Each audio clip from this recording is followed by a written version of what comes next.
fois, on va parler de bouquins aujourd'hui. J'ai lu un bouquin qui a fait que j'ai vraiment pris conscience de pourquoi est-ce que je me sentais heureuse dans mon travail. Alors, ce bouquin, c'est So Good They Can't Ignore You de Cal Newport. Il a écrit d'autres livres, dont le Deep Work, qui est traduit en français, et je ne crois pas que celui-ci soit traduit en français. Dites-moi en commentaire si vous avez connaissance d'une traduction française de ce bouquin-là. Mais en lisant ce livre, je me suis reconnue moi, et j'ai reconnu aussi, enfin j'ai pensé que ça parlerait à beaucoup de personnes de mon audience, parce que dans mon audience, j'ai énormément de personnes qui sont passionnées de quelque chose et qui aimeraient faire de leur passion leur métier. Et du coup, je me suis rendu compte qu'il y a des choses que je ne transmettais peut-être pas assez dans mes vidéos, surtout à l'adresse des professionnels en spiritualité ou des aspirantes ou aspirants professionnels en spiritualité. Hein. C'est pas forcément que pour les gens qui sont déjà installés. Et dans cette vidéo, je vais t'aider à définir si tu as la bonne approche vis-à-vis de ton métier. Je vais t'apprendre à te poser les bonnes questions par rapport à ton métier pour pouvoir évoluer et pouvoir dégager peut-être plus de bonheur à partir de ton métier.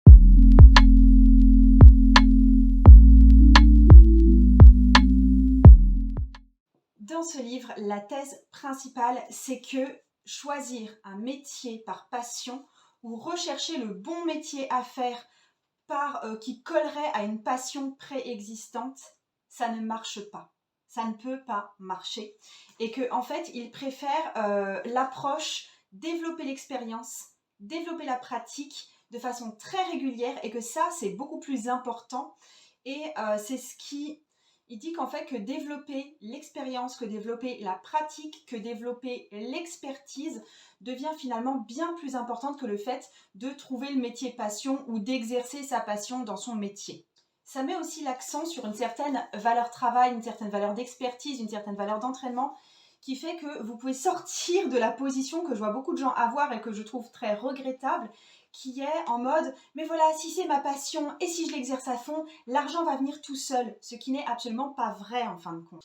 Donc dans ce livre, ce que je vais te résumer, que j'ai issu de ce livre, c'est que Cal Newport donne 4 clés pour avoir une carrière qui nous comble. Ce que j'ai aussi beaucoup aimé dans ce bouquin-là, c'est qu'il s'adresse à tous les types de carrières et pas seulement aux carrières d'entrepreneurs. Je trouve qu'il y a beaucoup de livres qui parlent soit de productivité, soit d'organisation, soit de métier, soit de passion, qui ont trop tendance à axer que sur l'entrepreneuriat. Celui-ci, non, il parle aussi des carrières de salariés. Par exemple, il va développer la carrière autour d'une nana qui fait de la recherche, ce qui n'est absolument pas une carrière entrepreneuriale à proprement parler. Donc voilà aussi pourquoi j'ai bien aimé le bouquin.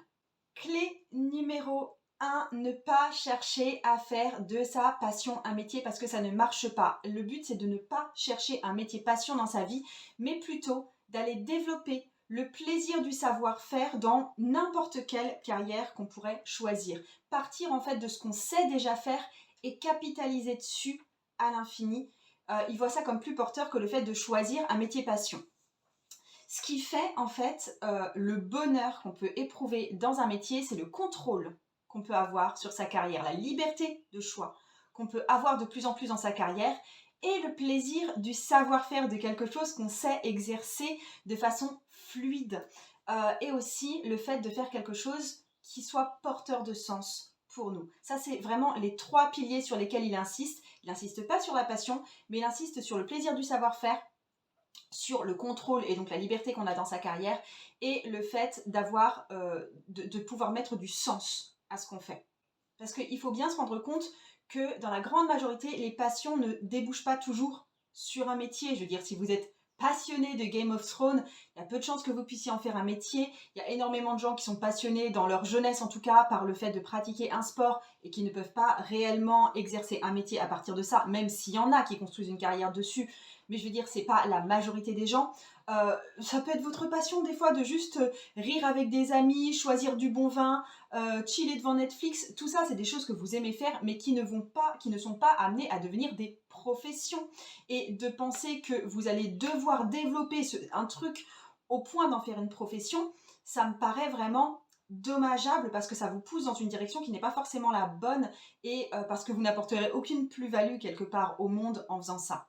Il insiste aussi vraiment fort sur les faits, sur le risque de pouvoir se rendre malheureux en cherchant à l'infini le bon travail qui tout d'un coup, du jour au lendemain, après notre embauche, nous apporte tout ce dont on a toujours rêvé.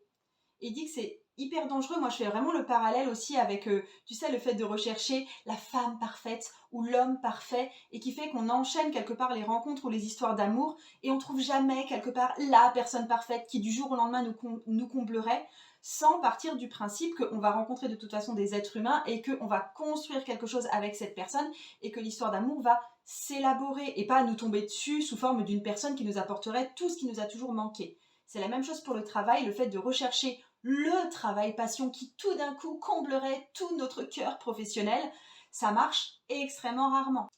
La clé numéro 2 qui est développée dans ce bouquin, c'est vraiment l'idée de la pratique, de l'amélioration et d'être artisan. Il valorise beaucoup plus le fait d'être artisan dans son métier que d'être passionné par ce qu'on fait à la base.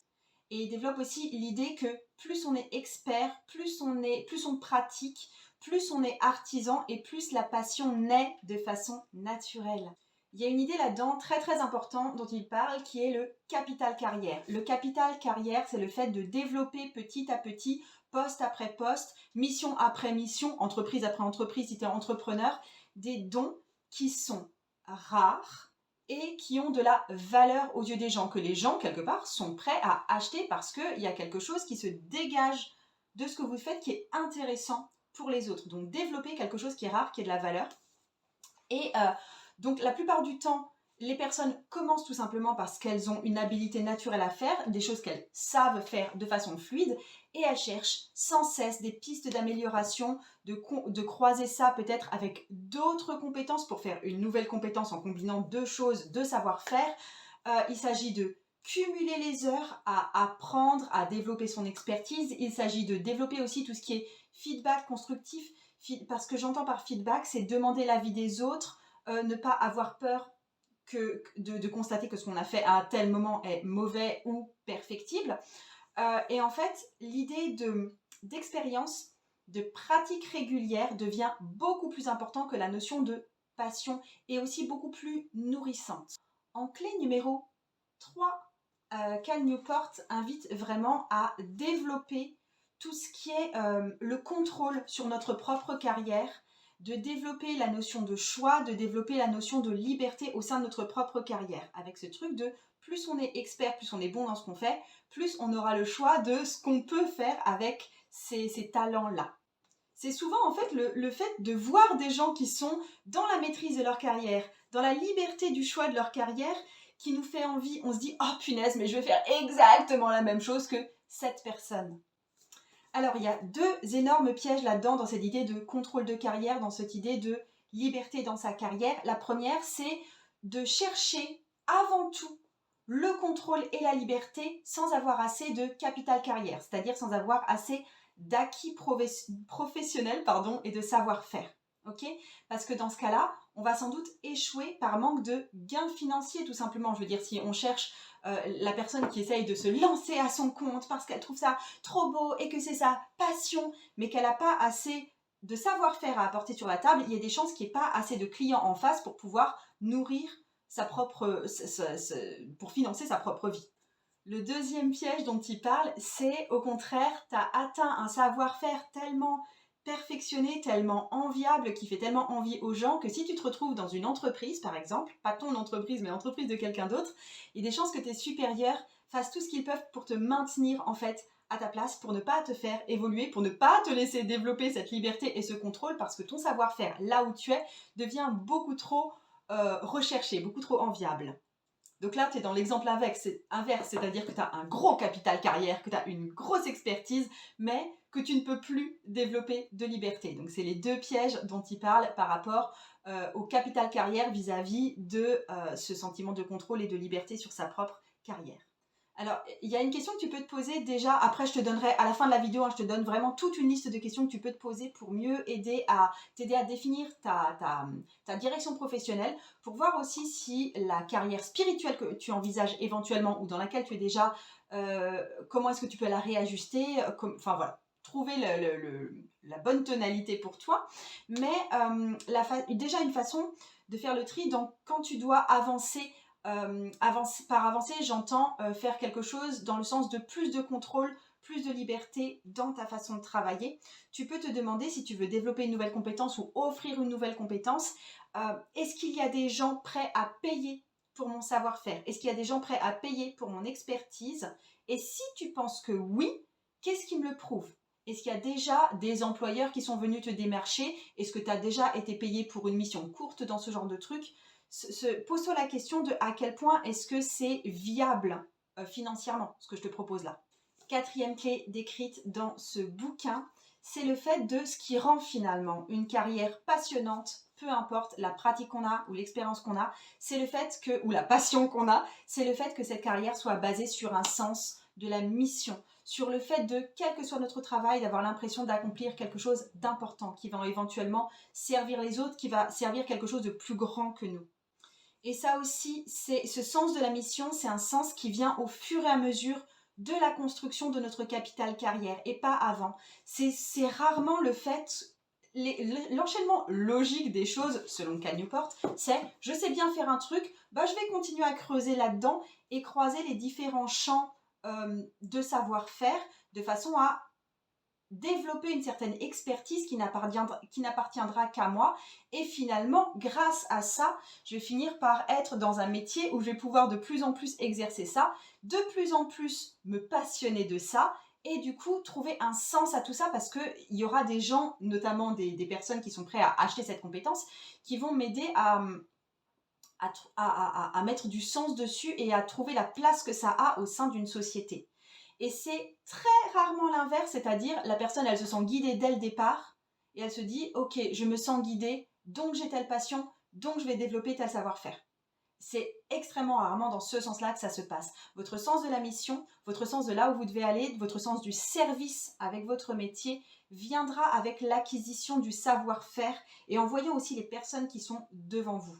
Il dit aussi que le fait d'avoir cette mission, ça va rendre notre métier remarquable dans les deux sens du terme. Déjà, ça va rendre notre métier tellement bon et tellement bien fait qu'on va le remarquer. C'est so good, they can't ignore you. C'est tellement bon ou tellement bonne qu'on ne peut pas passer à côté, quelque part.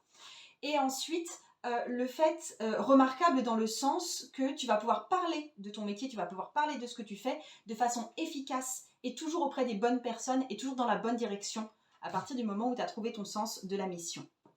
J'ai trouvé que ce livre rejoignait pas mal une notion que j'ai vue développée par Ali Abdaal. Ali Abdaal, il a une chaîne YouTube sur la productivité. Je te mets le lien en barre d'infos, c'est en anglais par contre. Et il avait répertorié toutes les raisons qui fait que finalement on travaille. Donc je te les lis parce que je trouvais ça intéressant de voir toutes les raisons pour lesquelles on travaille et de voir les raisons qui sont pour toi les plus importantes peut-être. Donc déjà, on travaille pour l'argent, on travaille pour gagner sa vie, sinon ça s'appelle du bénévolat ou de l'associatif ou quelque chose un loisir. On travaille pour le fun aussi, c'est tant mieux si on a un métier dans lequel on s'épanouit et auquel il est sympa de s'adonner, on va dire, d'où l'idée aussi de métier passion. On a un métier, enfin on travaille pour aider les autres également, pour apporter une valeur aux autres personnes, c'est ce qu'on a vu précédemment aussi. On travaille parce qu'il y a un sens de la mission derrière notre travail, quelque chose, un but plus grand qu'on atteint soit seul, soit de façon vraiment collégiale dans un groupe. Et ensuite, on travaille aussi pour notre propre statut social, c'est-à-dire parce que notre travail, notre place, notre carrière nous donne un certain statut dans la société et on aime ce statut-là. Moi, je veux bien que tu t'amuses à donner une note d'importance à chacun de ces champs, tu vois, dans ton travail actuel. Est-ce que tu fais ça avant tout pour l'argent? Est-ce que tu fais ça avant tout pour aider les autres? Parce que c'est une mission, etc. Ça peut être sympa de quantifier ça un peu comme ça, tu vois, et de voir si tu es OK aussi avec ça. Ou alors, autre piste de réflexion, c'est que tu peux écrire dans ton journal sur chacun de ces points. Tu marques ton métier en haut, tu vois, ou le métier que tu aimerais peut-être faire, et tu te demandes, est-ce que je fais ça pour l'argent? Et t'écris ensuite une réponse honnête. Tu peux même répondre, j'ai pas sorti de tarot là, mais tu peux répondre avec une carte de tarot. Est-ce que je fais ce métier pour l'argent? Oui, non. Et une réponse honnête derrière, d'accord? Ça va t'aider à savoir si tu continues ou pas dans cette carrière ou ce métier, ou s'il commence à être sérieusement temps d'en changer, et ce que tu envisages peut-être pour remplacer ton travail actuel. Ça, c'est des pistes de réflexion. Est-ce que si tu remplaces ton travail actuel, tu peux le faire de façon avantageuse? Quels sont les champs qui vont être comblés chez toi ou pas comblés chez toi? Est-ce que ça va bien combler le champ financier? Est-ce que ça va bien combler le champ statut social? Est-ce que ça va bien combler le champ fun, etc. Et tu sais quoi, ce que j'avais aussi envie de faire, c'était de sortir un petit peu de la théorie, parce que là, je t'ai donné la théorie qu'il y a derrière le bouquin. Je pense que tu as déjà vu à peu près quel goût ça avait chez toi, mais j'avais envie de te donner... Attends, je suis devant mon ordi, là, j'ai pris mes notes, tu vois. Je voulais te donner mon exemple à moi, parce que ça m'a aidé de trouver pourquoi est-ce que moi, je me sentais épanouie dans ce que je faisais, que des fois, j'avais quand même des frustrations, bien sûr. Donc ça m'a aidé à y voir un petit peu plus clair dans comment est-ce que je me situais, et c'est ce que j'avais envie de te donner selon les 4 clés que je t'ai énumérées. Donc la clé numéro 1, c'était déjà, faut pas choisir un métier par passion parce que ça va pas être le bon truc et ça a plutôt tendance à rendre malheureux qu'autre chose. Donc déjà moi, je suis pas venue d'emblée au tarot. Je veux dire, quand tu vois, je suis sortie, j'avais mon bac, je me suis pas dit, ah moi, ma carrière, ce sera tarologue. Et c'était même pas tellement une passion chez moi, c'était un truc qui faisait sans doute partie de ma vie, quoique le tarot, non pas encore à cette époque-là. Mais tu vois, la spiritualité en général faisait peut-être partie de ma vie, mais certainement pas sous une forme professionnelle. Enfin, c'était vraiment pas le sujet. Donc non, je pensais pas du tout au tarot sous forme de passion égale boulot. Ça n'a pas été le cas chez moi. Et c'est plus tard, en construisant vraiment ma carrière autour du tarot, que le tarot est devenu mais vraiment un champ d'expertise. Et du coup, ça s'est construit sous forme de passion parce que c'était aussi partagé autour du tarot, faire des lectures pour les autres, qui était de plus en plus passionnant pour moi. Mais au départ, c'était plus un outil de vie et un outil d'exploration qu'une réelle passion.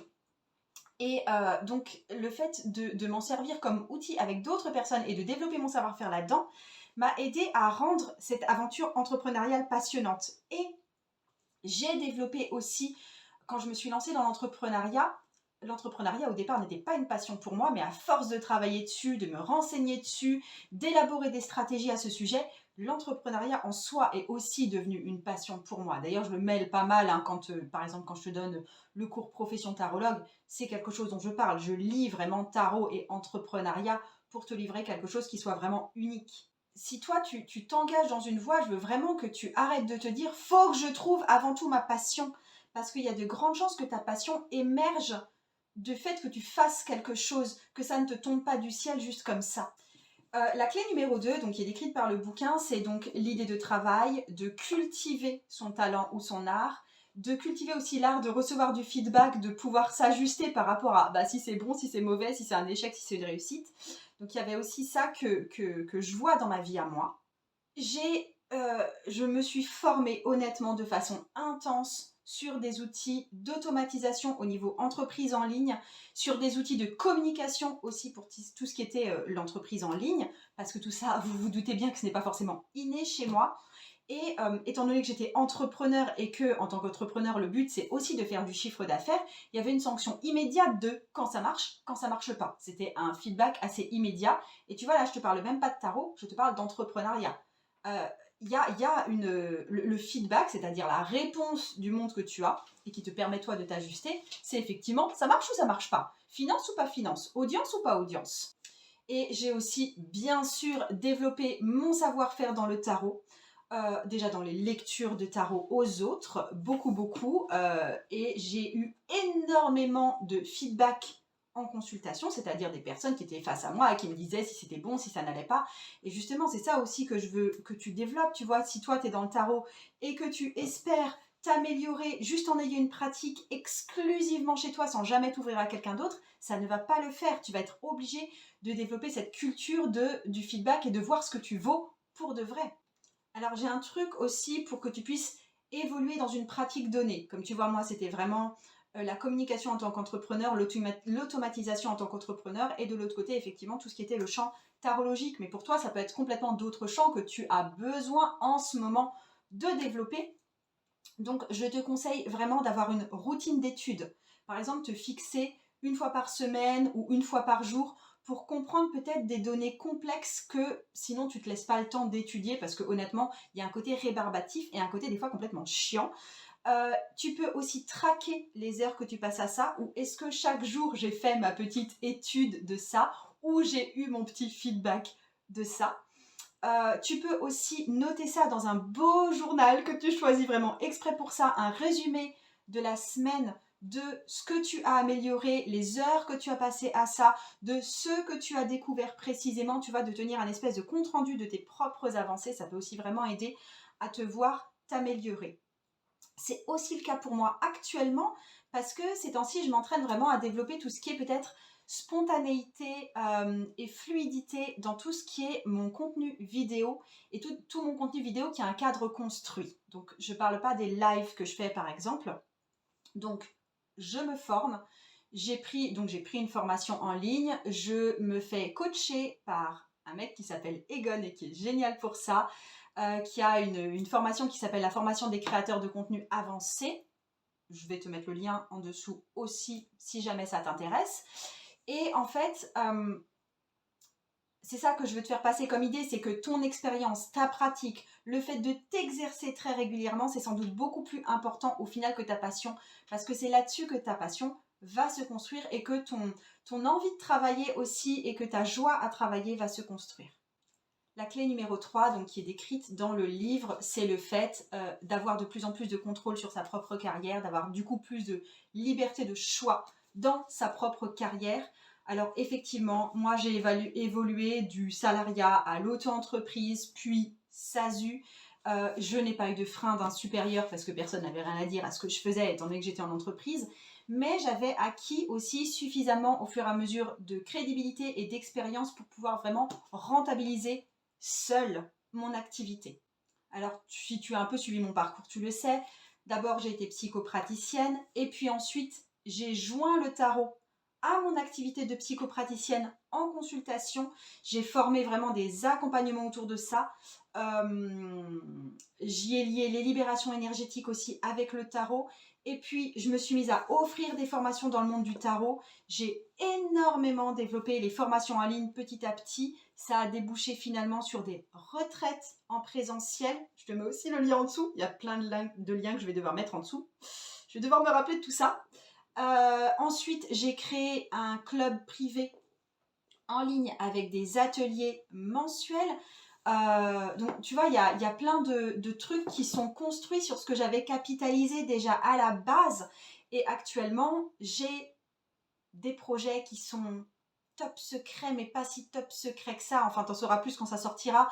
Il y a déjà l'écriture de livres en cours, avec éventuellement une tournée des librairies qui va se faire, et éventuellement le projet d'une application aussi. Enfin bon, bref, ça c'est des projets, j'ai pas envie d'en dire beaucoup plus, mais tu vois, tu peux toujours, je rajoute des couches à ma propre expertise, à mon propre développement.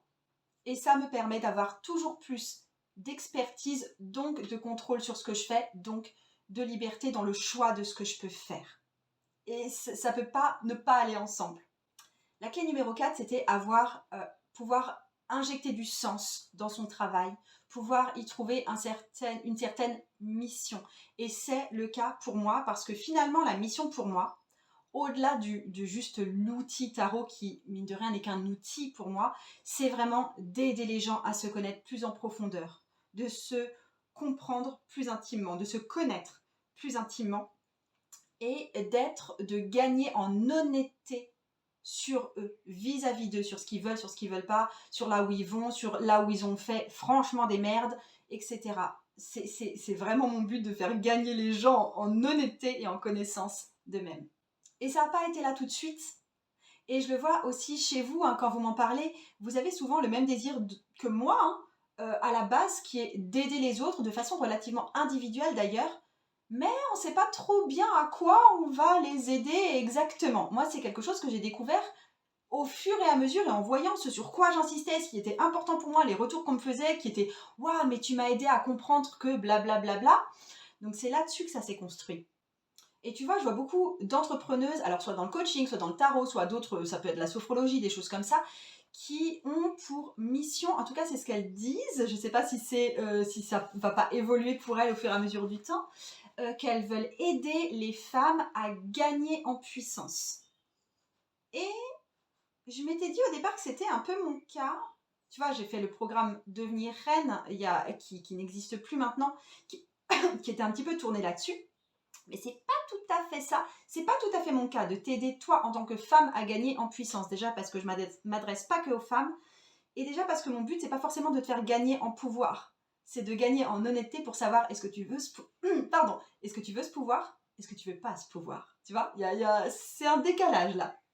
Et dans le cadre de cette mission, là où pour moi le tarot est tellement utile et tellement magique et waouh, c'est tellement vibrant comme outil pour moi, c'est que je vois le tarot vraiment comme un miroir de soi et comme un miroir d'ailleurs de tous les êtres humains et de toutes les expériences humaines. C'est que le tarot nous donne la possibilité de nous comprendre nous-mêmes. Le tarot nous donne la possibilité de gagner en authenticité. Le tarot nous donne la possibilité de percevoir des choses de nous qu'on ne voyait pas auparavant et d'être aussi capable de voir ça en plus chez les autres. Donc je trouve ça vraiment magique.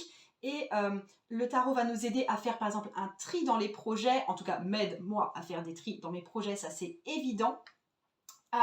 Et tu vois, quand on parle de tarot en général, bah, toutes les pratiquantes de tarot ne rentrent pas dans cette mission-là que je viens de te décrire, ne voient pas le tarot de la même façon. Donc tu vois, la mission que j'ai mis là en sous-jacent chez moi, quelque part déjà ça pourrait être porté éventuellement par un autre outil que le tarot, sans trop de problème.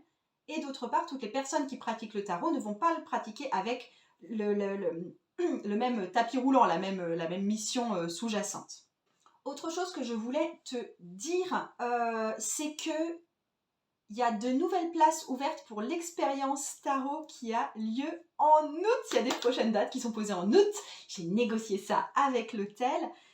Et en fait, pourquoi je te parle de ça maintenant? C'est parce que l'expérience tarot, je te donne une méthode de travail énergétique avec le tarot. Et en fait, l'idée ici, ce serait de te faire gagner en expertise dans ce champ-là par rapport au tarot et de proposer un travail intérieur à tes consultants plus qu'un travail qui est juste informatif. Tu vois, quand tu tires le tarot, tu vas informer la personne sur sa situation, sur ce qui peut se passer, sur ce qu'elle a été, etc. Mais avec le travail énergétique, ça va permettre en plus une transformation. Et honnêtement, c'est le bon truc pour toi si tu sens que tu as déjà une petite expertise dans le monde du tarot, mais qu'il te manque peut-être une couche pour affiner ça au niveau professionnel. Alors, l'expérience tarot n'est pas que pour les professionnels parce que tu peux t'en servir vraiment pour toi, mais étant donné que dans cette vidéo, on parle de carrière, je te dis que c'est quelque chose qui peut vraiment apporter un plus en termes de carrière et ça va vraiment permettre de donner un sens à tes consultations qui est un sens de transformation, tu vois. Comme d'hab, le lien est en dessous. Et pour finir, je t'ai fait un peu une liste de questions que j'aimerais peut-être que tu puisses te poser. Donc le but dans cette vidéo, c'est de t'aider à forger le métier ou la carrière qui te convienne. Et du coup, de développer un savoir-faire avant tout, avant de chercher une passion quelconque, d'accord? Et de chercher à devenir tellement bonne dans ce que tu fais que plus personne ne pourra ne pas te voir. Et le plaisir viendra de toute façon sur ce chemin-là. Donc je pars du principe que maintenant tu es sur ton propre chemin et je t'invite à te poser les questions suivantes. Déjà, quel est le savoir-faire ou les savoir-faire que tu as là tout de suite et que tu peux développer encore plus, exposer encore plus, enrichir encore plus? Deuxièmement, comment est-ce que tu peux développer ça encore plus, justement, à quoi tu vas pouvoir te confronter, comment est-ce que tu vas pouvoir te former, etc. Donc comment est-ce que tu peux développer ça encore plus et en faire un travail, un savoir-faire, une expertise qui a de la valeur pour les autres et qui est rare, c'est-à-dire que tout le monde ne fait pas à tous les coins de rue. Troisièmement, qu'est-ce que tu vas pouvoir faire pour gagner en maîtrise sur ta carrière, sachant que le but n'est pas de suivre son cœur, ni de travailler pour le plaisir de quelqu'un d'autre, mais de lier, alors une fois de plus, ton expertise avec de plus en plus de liberté.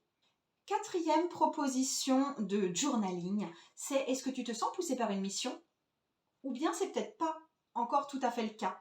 Et si c'est vague, sache que ça viendra en développant ton activité. Tu peux commencer à te noter des pistes de ce qui toi te fait vibrer.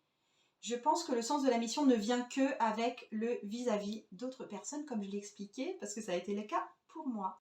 Et j'en ai fini Je te recommande le bouquin si tu es anglophone, parce que franchement, il est top. Ça fait bien réfléchir sur ta profession. J'espère que tu vas t'envoler au niveau professionnel. Je te fais d'énormes bisous. Ciao.